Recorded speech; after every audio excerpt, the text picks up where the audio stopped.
Welcome to the DJ Insider Podcast, sponsored by Amplified Events. It's the only podcast where we break down insider information from our weddings, experience, and advice from over 15 years in the wedding industry. We're your hosts. I'm Mike Kane, owner of Amplified Events. And I'm Joe Albomonte, the general manager of Amplified Events. Let's get into it. Well, we're back. We've all seen it. The awkward silence when the microphone fails during vows, the empty dance floor because the DJ played a heavy metal song, or that one cheesy DJ who won't stop shouting into the mic while your grandma's trying to do the electric slide. Being a wedding DJ is 10% playing music and 90% psychology, logistics, crisis management.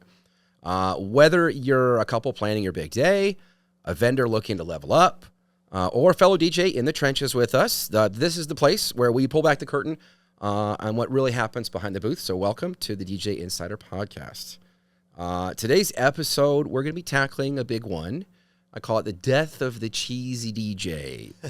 Why old school wedding DJ stereotype is finally fading, and what the modern couple is actually looking for in 2026. Today, we're kind of going to be breaking down how to read a room, without saying a word, talking a little bit about the TikTok effect on our wedding playlists, and why your DJ is actually your unofficial day of coordinator. So I would argue that this is one of the most important topics for the modern wedding DJ, that the cheesy stigma that usually comes from DJs who try to be the star of the show rather than the director of the vibe. Definitely. So let's first break that down. What are some common DJ tropes or cheesy things that people think about when they're reaching out? On the mic all the time. Like, are you guys ready to party? Are you having a good time? Oh my God, way too much. You don't have to do that.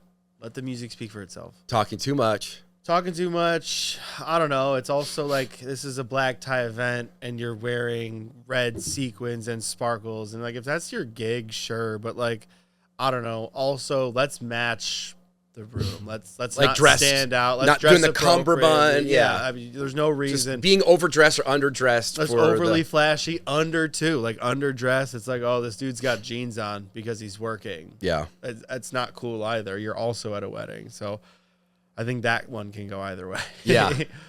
What are some common? Hitting on guests, hitting on every single bridesmaid, like messed up drunk. It's cheesy. It's corny. It's drawn out. We get it. Yeah. We get it. You like to party, and that's your whole shtick, and that you throw party. Also, be professional and do your job. Yeah. Right. What about you? What are your? There's definitely like cheesy red flags. The first is the radio voice, and they're like, "Ladies and gentlemen, welcome. We're gonna have a great show for you tonight." Like it's just okay. Just talk in your normal voice. Don't do like the strip club DJ, We're announcer. Gonna get down. Yeah.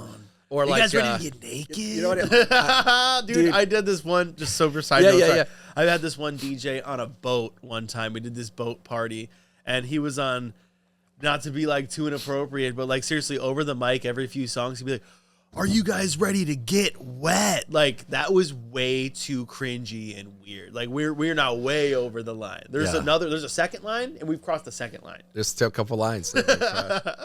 But sorry, you were saying. I always think of like too, like the that same voice that they always use like for monster trucks. Sunday. Yeah. Someday. Yeah. Yeah. Right. Unless the couple's like, because I've had couples ask like, we want to be introduced like the Bulls. We want to be introduced like with that. Are you ready? Like that type of thing. Yeah. And like that's what they're looking for. Happy to do that. But ultimately, like, don't do it all day. Don't do it when you're announcing their first dance. Like there's no reason to just keep it going. Just be yourself. Yeah. Just be yourself. So cheesy DJs, they have a fake voice. Mm-hmm. I also think another red flag that cheesy DJs do is they play cheesy music. Yeah. Chicken dance. They rely heavily all the line dances. On all of them. They like it's their gimmick. Yeah. Macarena, YMCA. I mean, they're teaching people how to do the dance. Yeah. And it's not Come even on, a Grandma, good you're dance. getting It's into not it even too. the good ones either. It's not even like he's out there doing wobble or like the fun one. It's, Yeah. They're out there like, do you know how to do the YMCA and the Casper slide? Yeah. It's like, yeah, we all kind of do. You're teaching a grandma for the photo op.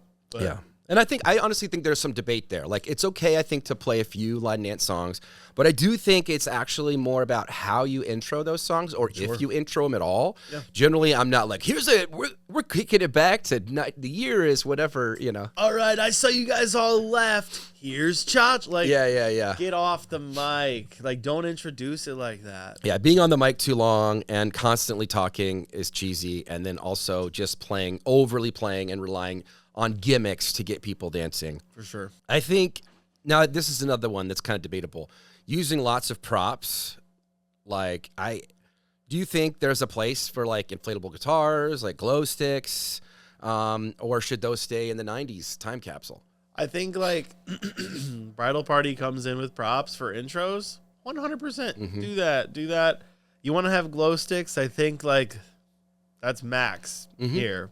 Maybe a bubble gun or two. But all in all, I mean, I don't think the DJ should ever be bringing that. I think if the couple wants that and they have that and they're like, we want our bridal party to come out with this, sure. If the DJ's back there with just an inflatable guitar that he brought, that's hilarious. What?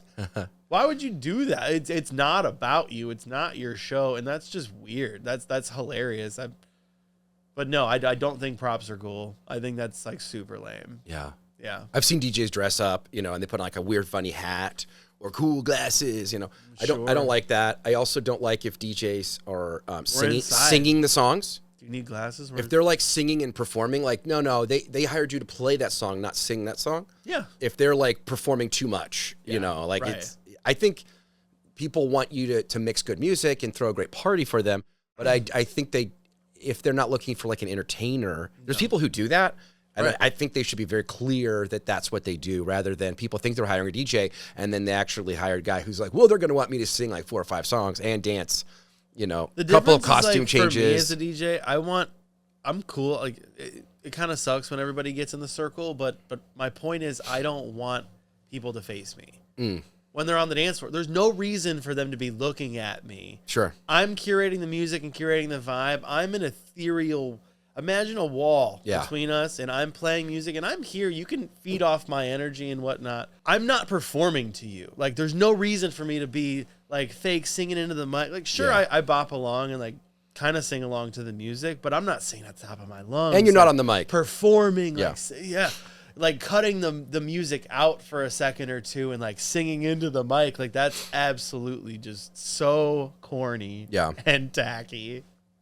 I definitely think a lot of those cheesy DJs have that like main character syndrome. Absolutely. Where they think they're the most important person. That's not what we do, by the way. But like, I think there are DJs, the cheesy stereotype is what we're talking about, the 90s DJ stereotype with the cummerbund and the suit. And they're like, well, I think the big difference is, and it's really about, are they talking at the guests or talking with the guests or to the guests?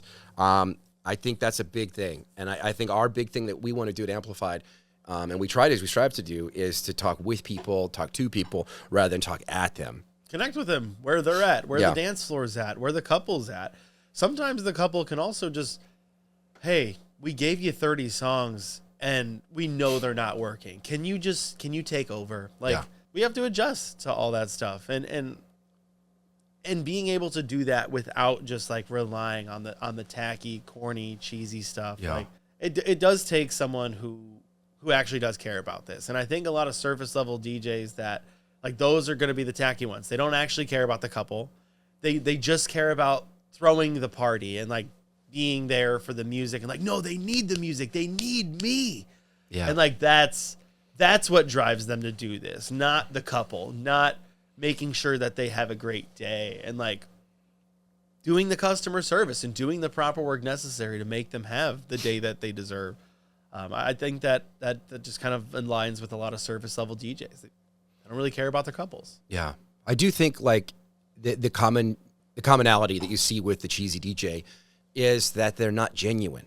Mm-hmm. They're fake. They're performing. They're making it about them. There's no focus in their approach that is focused on the couple and on the guests having a great experience. For sure. And I really think that the way we modernize that, first and foremost, is with that approach that we start with, it's not about us. We're there to throw a great party, not be the party. We start with that approach, and even with our dress, we want to fit in and blend. We want to be, stylish somewhat, but professional, clean. None of our DJs wear jeans or T-shirts or shorts. We're wearing a collared shirt, but we're not overly dressed too. We're not wearing a cummerbund tuxedo. We try to match the overall fit of the wedding. We've had several weddings this last year that were like black tie, like there was just all blackout. Only the bride has a white dress and the groom has a white suit coat. That's it. Everyone else is in black. But I think also we have to modernize the MC style. Right. And so kind of that rule of like less is more. Absolutely.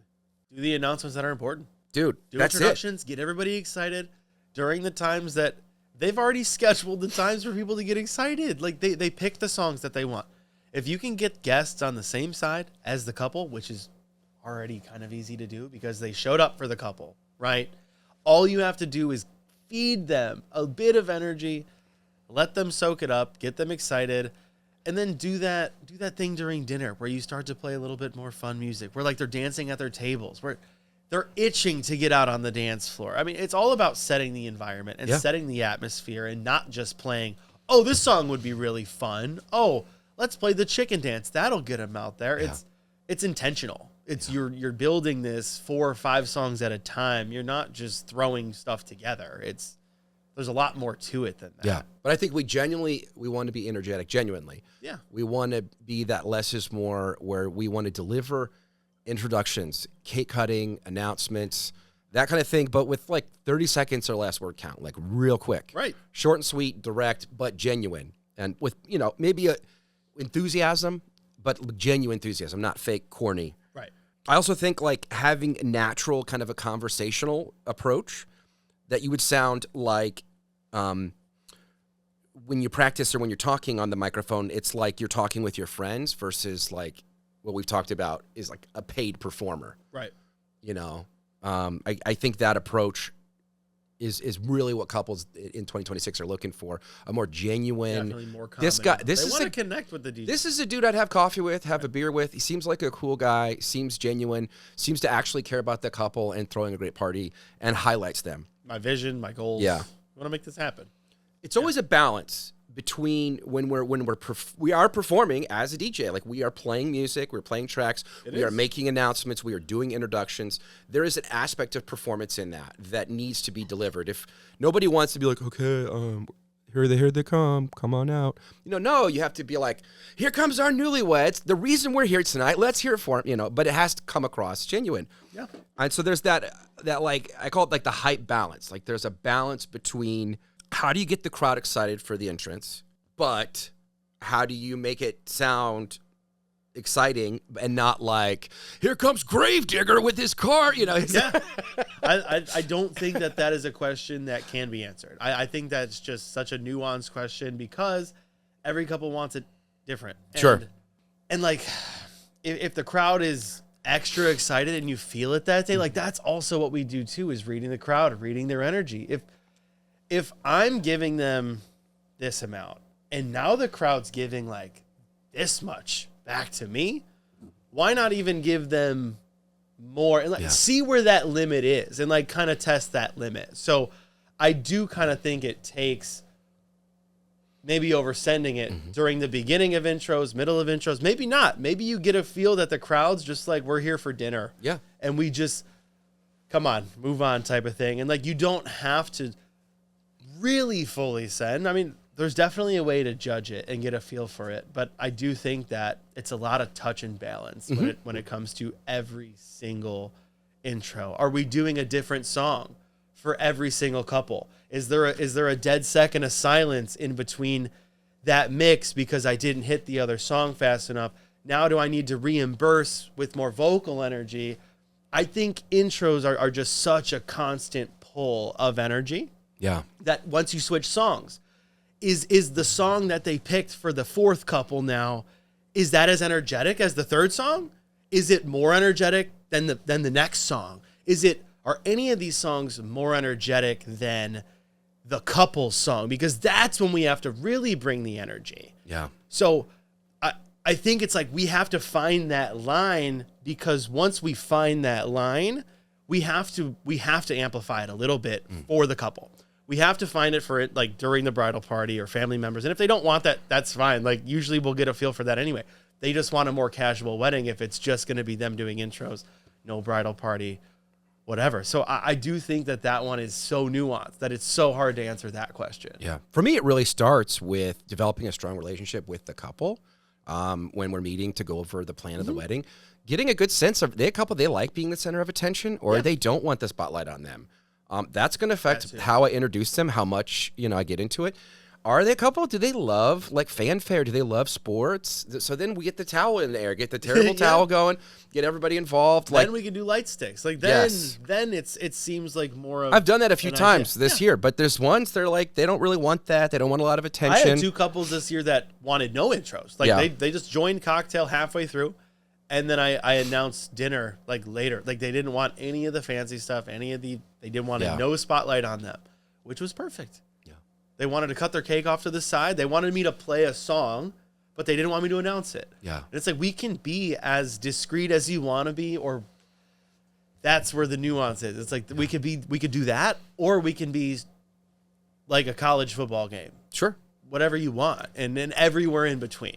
But I really do think it is more of a couples today with the modernizing your MC stuff. They want a more personalized approach, 100%, and a genuine. If they want to be hyped, then we got to hype them up. If they want it to be more elegant, romantic, and focus on moments, focus on their love, then that's what we have to do. There's couples that want like a very, romantic, tell about our love story. Our good friend Eric Yeager does that just amazingly well. And they want that type of MC. And to me, you should pay that person who's been trained to do that. And he tells about like how they met. Oh my goodness. Like he helps them craft the story, and then he performs it live. And it just gets everybody feeling a warm fuzzy. Like it's amazing when he does it. Yeah. If you haven't seen it, make sure you see it sometime if you can. But then it kind of gets into what I want to talk about next with modernizing the MC style. Is it better to go scripted or go organic? Should we write down every word we're going to say as a DJ? Yeah. Or are we in danger of killing the authenticity of the moment? I think it depends on how experienced you are. I think right off the bat, I had a general script of like, you say these things, nail these points, like just so you don't get lost, just so you're not stuttering on the mic and making a fool of yourself. I think that it's good to maybe have bullet points, not a script per se, but certain things to hit, certain things. What are some of the things you try to hit usually? Like, let's make it about them. Like we did it. Like they're married. Like definitely reemphasize that we just did a big thing, guys. Like I know it seems like it was a 15, 20 minute small thing, but they're married. Yeah. Mike and Megan are married. We did it. 2 families together. Like, and reminding them about that, I think is very important. I think introducing who we are, giving our first names, then it's like, oh, that's a person now. Mm-hmm. So then I've noticed when I started introducing myself as a person, hey, I'm Mike, and this is Micah, or this is Joe, or whoever will be your DJs. Yeah. And then I'm like, we're excited. We're here for you guys. We're excited to be here to celebrate with Mike and Megan or whatever. Yeah. Are you guys excited? That kind of thing. I agree. Transferring some of that energy. I do think having some script is important, like knowing what you want to say, where you want to end up, hitting those major things. Definitely getting the names correct. Yeah, and especially for intros too. It's like even if you just want to have in bullet points when you start, let's put your hands together for, let's clap it up for, like just those segments, those interjections, right? Those segues into the next bit. I think you can always get kind of caught in the same one if you don't cycle or if you're not comfortable doing the thing. So yeah, but though then it also becomes the point. It's like, are you talking too much? When you have a script, are you talking way too much? And I find that's often the case. It's like, I planned all these words. I want to hit all these words. So it's definitely somewhere where you'd run into trouble. Yeah. But I don't know. It's like, is someone like Eric, when he talks about their full story, it is scripted. He probably needs a little bit more detail. Script. Yeah, exactly. It's important to get those details right. You have to have that script. But then that goes back to our first question: is he on the mic too much? It works for him and his wedding, his style, and that's amazing. Yeah. But I think every wedding's different, and it's like, does a couple just want to get to it, get to dinner, get moving? Like some people do. Yeah. And I think that that's also part of booking the right vendors for you. That's something that we talk about a lot is booking the person that with them. We Get to know feel them. your vision. We can make your vision happen. Yeah. Like, I think that's so important to this. I want to pivot a little bit and talk about, as we're modernizing, from getting away from the cheesy wedding DJs of the 90s, talk more about interaction and kind of the guest psychology. And so the first thing I want to talk about is, shoe game, dollar dance, sparkler send-off, bouquet toss, Can we get like garter toss. Can we get like a buzzer? Like Are wedding games inherently cheesy? Yes, they are. Unfortunately, I do believe 95% of them are. If you're counting anniversary dance as a game, I think that's the only good one. But shoe game, horrible. Dollar dance, horrible.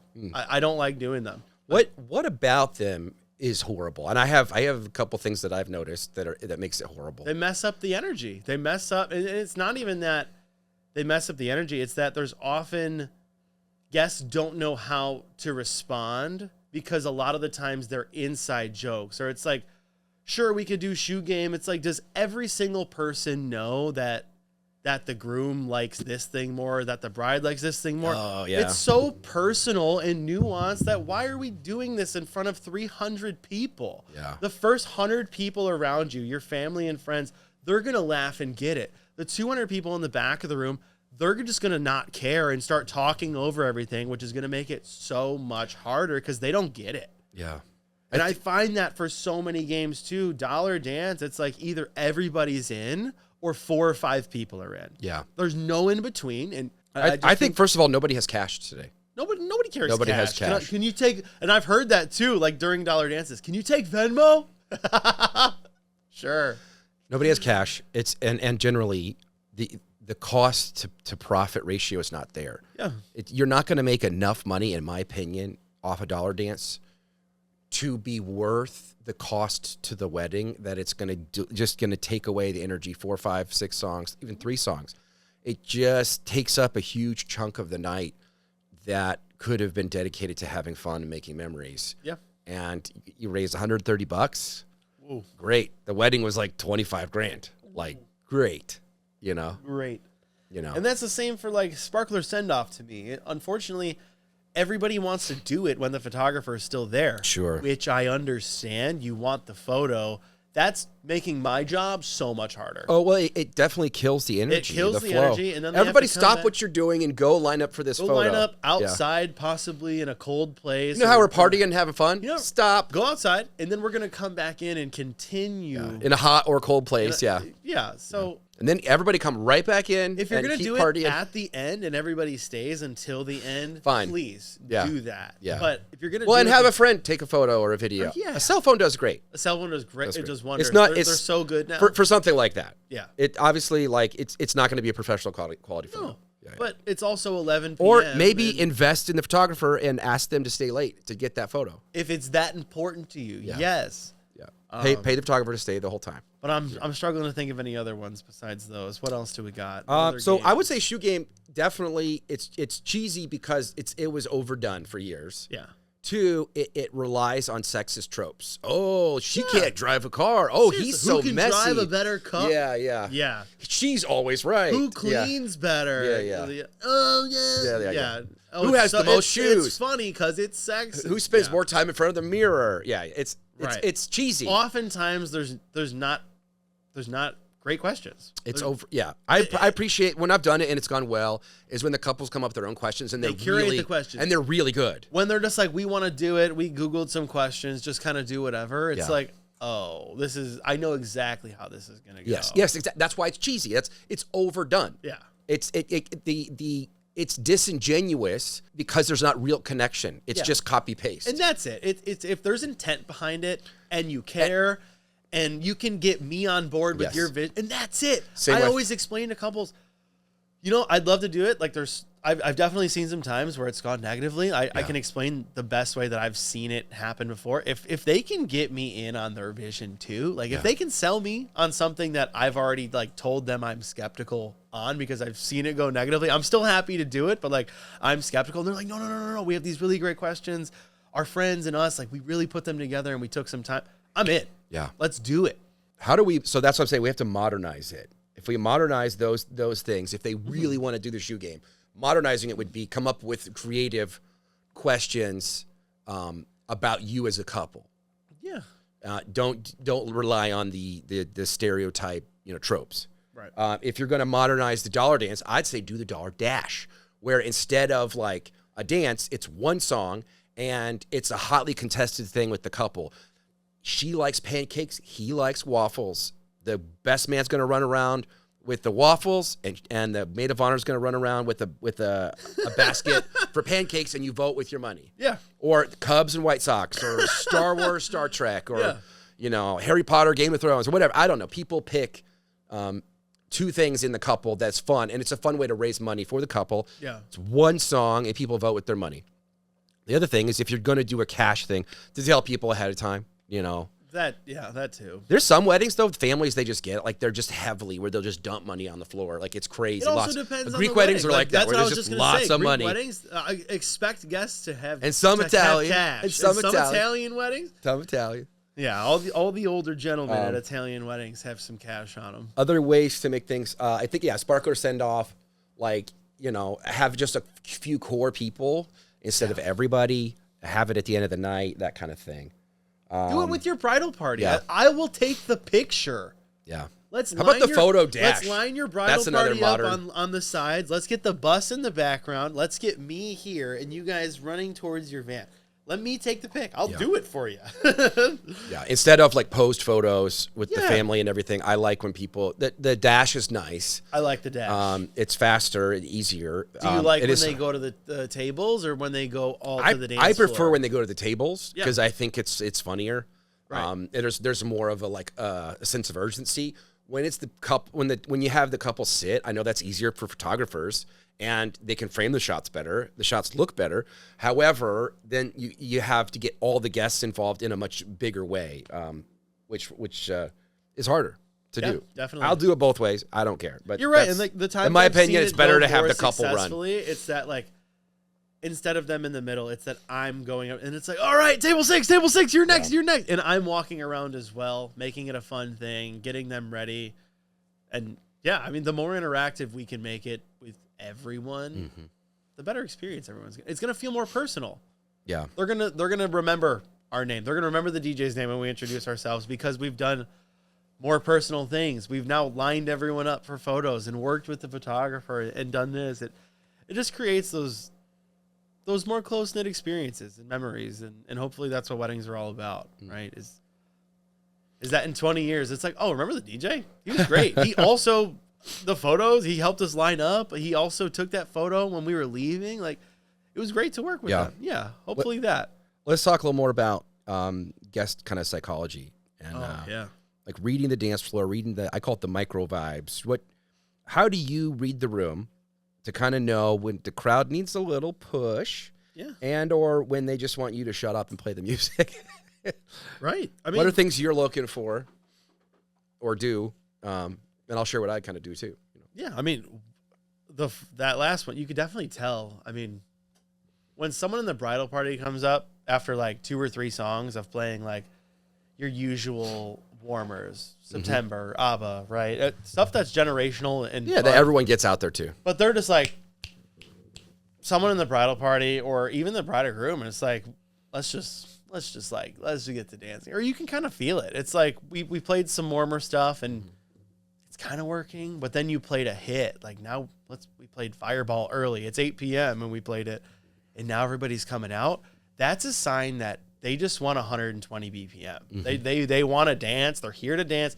They don't want any of the stuff to sing along to yet. They haven't had enough drinks. They just want to dance. Let's give them some hard dancing. Or after a couple really hard dance songs, when you see like a couple people leaving, it's like, okay, did they need a break?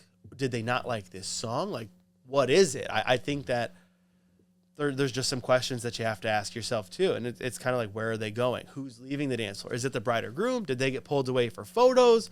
What kind of is it? And just kind of responding accordingly to that. So are guests leaving? Which guests? Is it the bride or groom? Yeah. Am I going to play? because the bride and groom, they have some must plays on there, right? The next song am I going to play? If I'm already mixing into something and I see the bride or groom now leave, they're going to go take photos. Now I have to switch out. Like if it's a must play, I'm not going to play that when they're not in the room. There's no reason to do that. So I think it's that, just literally reading who's leaving the dance floor. If you can tell why. If a photographer's grabbing them, that's the best reason. If they're leaving and running to the bar, maybe they need another drink. Yeah. Maybe you can play that song that must play if they're like just walking off to the bar and you see them heading that way and they turn around and seem like, this is my song. That's the best feeling, right? When you can time that out perfectly. Yeah. Or if you just play a song and it bombs. People are just like, you can hear it. Okay, let's go grab a drink. Okay. You can kind of hear it. You can definitely hear almost the disappointment fill the space with a certain song. Yeah. Just fade out quick, mix into something else, go to something maybe a little faster or what they did like before. But yeah, that changes all the time. That's the best part about this job. Yeah. Yeah, it's always different. Yeah, I like to, as much as I can, you want to keep dinner should be as short as possible, but of course everyone needs to eat. Yeah. But I have noticed that if you open up the dance floor too quickly after dinner, people are still eating dessert. They're still eating. They're still letting their food digest. They don't want to get out there and move. And so it can be a minute to get the floor warmed up. However, you also don't want to wait so long. Sometimes they're like, well, we need to bustle the dress and we need to go do this. And then there's this and there's this. And then like, sure enough, like dinner takes an hour and a half to 2 hours and everyone's like, are we ever going to dance? Yeah. We're ready to go home now. You got to find now we've ate dinner. You got to find it's been an hour. That perfect amount of time, but they've had time to digest and time to drink, but not so much time where they're bored. Yeah. And then definitely looking at, I like Kyle and I we talked about a couple weeks ago where you warm the floor right after dinner. You're playing music that's upbeat that gets people in the mind. Yeah, that's what I was saying earlier. Yeah, tapping your foot when they're dancing at their nodding. tables. Yeah, kind of building that environment for it. Turning off the lights, setting the stage right. Definitely. I do think another thing in terms of like modernizing modern DJs versus cheesy, and I really believe this is something we excel at, and that is aesthetics. That booth aesthetics, how much does a clean setup, I'm talking hidden cables, no neon like DJ like signs with your name on them, minimalist, either booth or facade, how does that contribute to a non-cheesy reputation?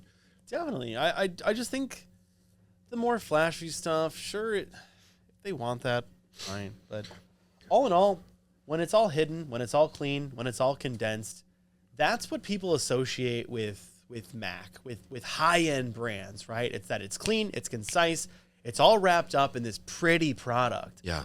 The booth looks nice. There's no cable. There's one cable running out of the booth for power. Yes. Everything else is condensed.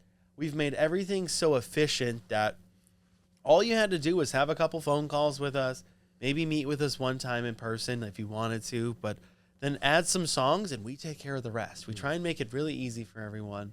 So I think that if it's clean, if it's easy, if it's well packaged, and we take all the stress off the music, we've got it handled. Yeah. I mean, I think that's really what separates us apart from having someone who also like needs a table from the venue, needs a tablecloth, needs that taken down at the end, needs more things, needs more power, needs more this. It's like we have all that figured out. Mm-hmm. We can handle all that.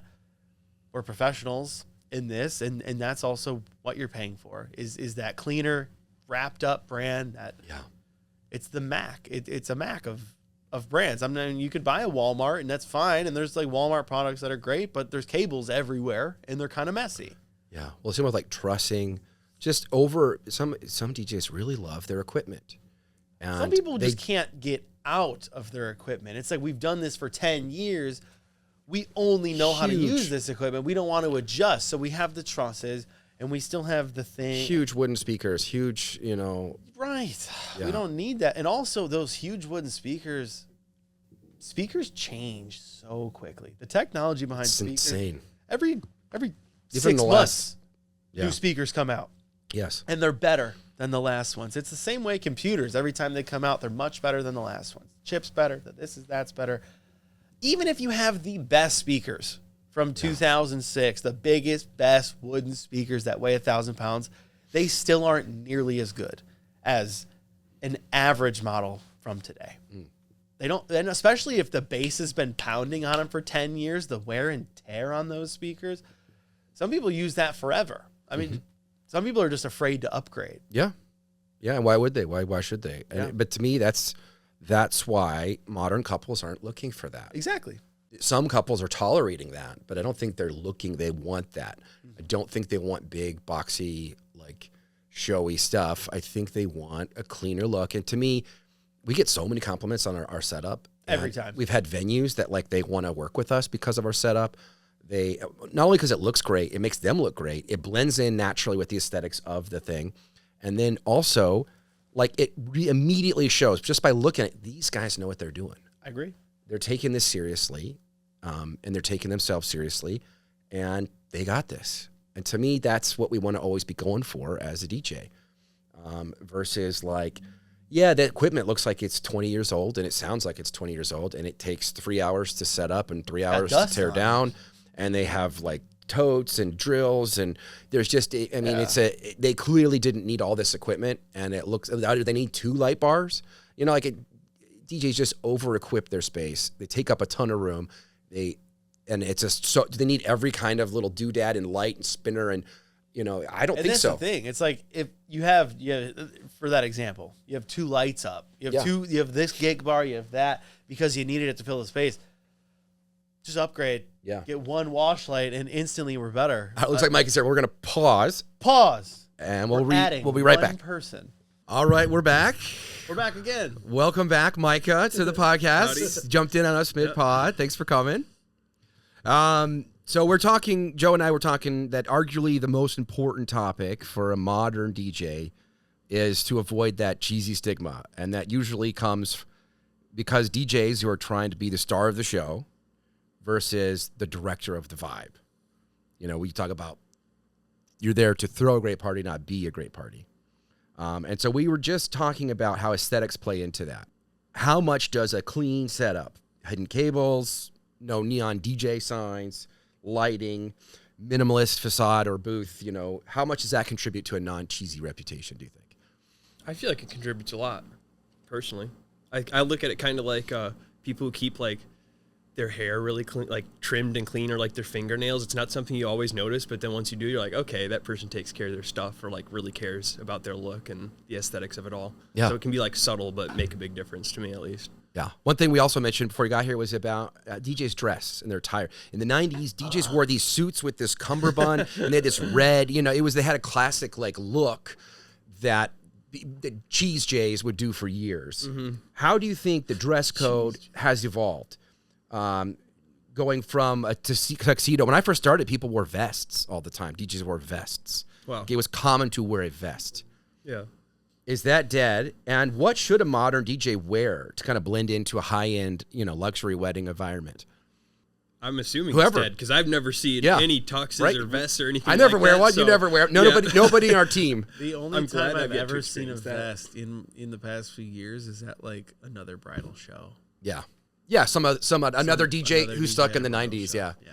But sorry, what was as far as like the appropriate thing to wear? I think what like, should a modern DJ wear? blend in, like fit in with the crowd? Yeah, something. What the guests are wearing, kind of Don't thing. wear jeans. Like wear dress pants, khakis, golf pants. There's so many options for like nicer looking pants. If you want to be the most casual, let's throw on some golf pants. Like let's do that. Mm-hmm. It's great. But jeans are just out of the question. If the couple is doing like fully black tie and they let you know that, I don't mind throwing on like a black dress shirt, but I'm probably not going to throw on a tux. I'm not going to rent a tux. I'm not going to do that whole bit for you. But I think that's kind of over the line, right? That now we're kind of doing too much. But there are DJs out there where that is also their brand. We wear a suit, we're this thing, we do that thing, and amazing. But I do think that you could just get away with a nice polo, nice button up, depending on like the brand. Just look presentable. If it's like we have these nice Nike dry fits that are professional. They're nice. It's a nice brand. You can see the Nike logo on the side. It doesn't look like we got them from Walmart. Mm-hmm. But yeah, I think it's finding that middle ground.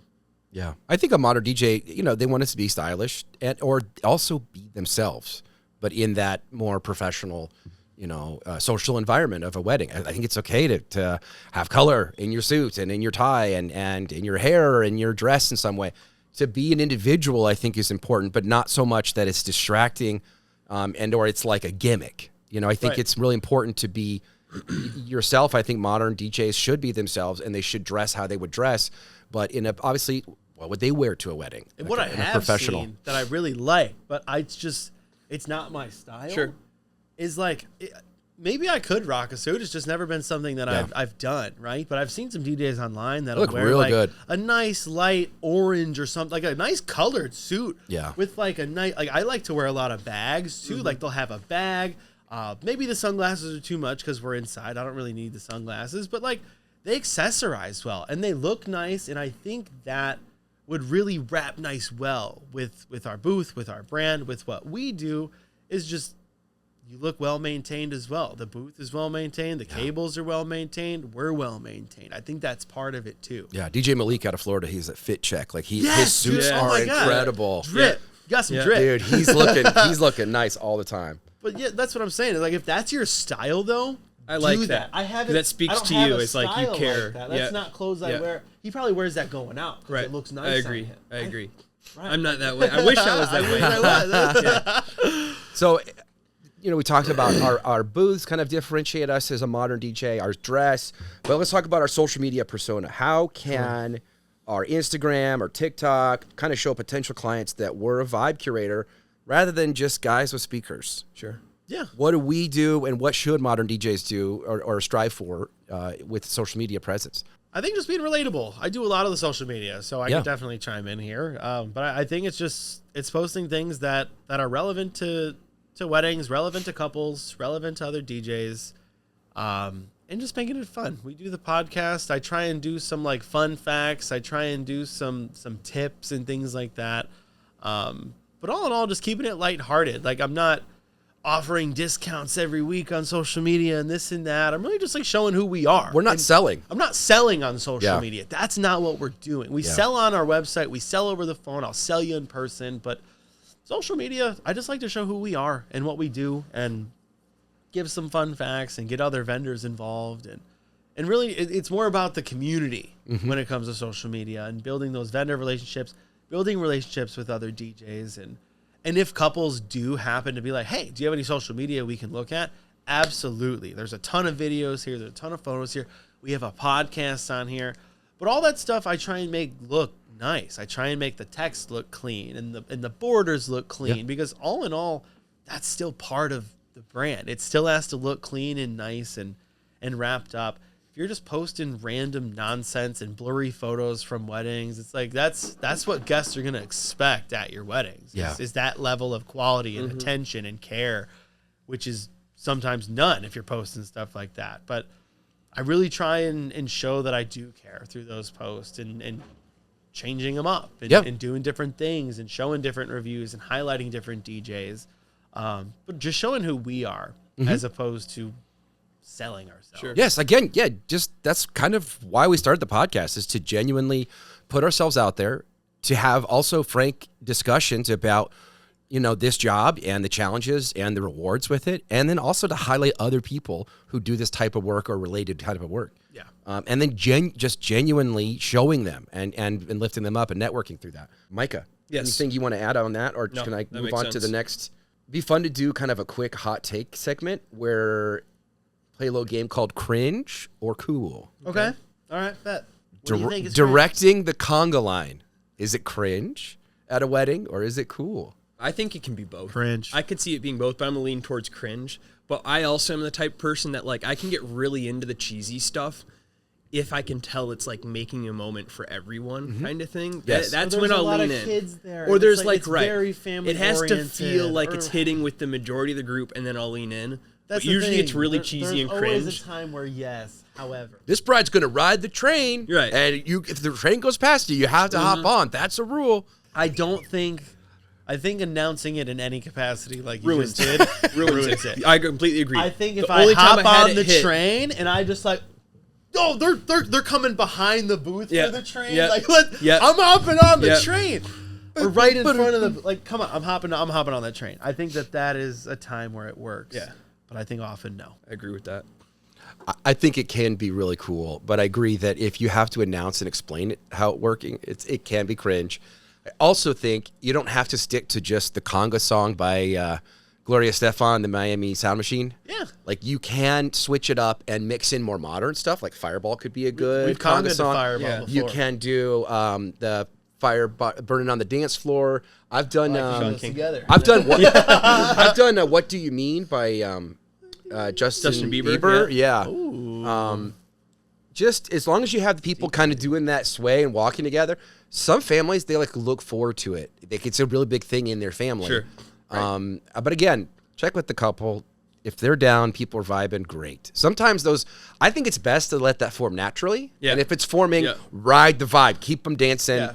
Let them ride the train, but you don't have to announce it. Right. And I find that's one that you kind of get the vibe early on. Yeah. When you're meeting with the couple, talking to the couple, that's what we were talking about earlier. Do they want a lot of line dances or not? I feel like that one's like where you read the room and you kind of look at that. Do they have line? If they want no line dances, probably not. But there's still some times where it's like we're playing like Pitbull and they're like, we have to hear something. We could do the Macarena. Right. Right. The conga line too. And it's like, okay, fine. All right, cringe or cool. Next one. Using a DJ name, like DJ Sparkles, Lame. versus your real name. Cringe or cool. I'm gonna go cringe. Cringe.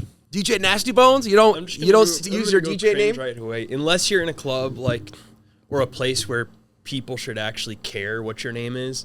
In my opinion, like meaning that you're doing your own set. Yeah, like it's an Like, artistic I don't performance. Even know, right, exactly. Like outside of for formality's sake and seeming personal, I don't even care if like someone really knows my name at a wedding or not. Outside of the bride and groom, they just like, why would they need to? You know what I mean? You don't go by DJ Nasty Bones at weddings? I wish I could, but I don't think it hit like some do. DJ Hurricane is my name. Yeah. But I don't go by it at weddings. Would Joe? just can't Feels do it in very. person. No, For I me, think it it's feels so lame. egotistical And there's to so- have like a second name. Yeah. So like that just feels like wrong place, wrong time at a wedding. Like you're And not there's the also- most important person. My name is the name my parents gave me, but the name the dance floor gave me was this name. Right. DJ Hurricane. Yeah. It's not for me. I don't have a DJ name. I never have. Oh, you need one. I'm Joe. I like being Joe. And there's not oftentimes, but I would say it's about half and half where I introduce myself to the crowd or I don't. Mm-hmm. Because like we were saying earlier, like it is important to do that and to like hit those points. And it makes it more personal.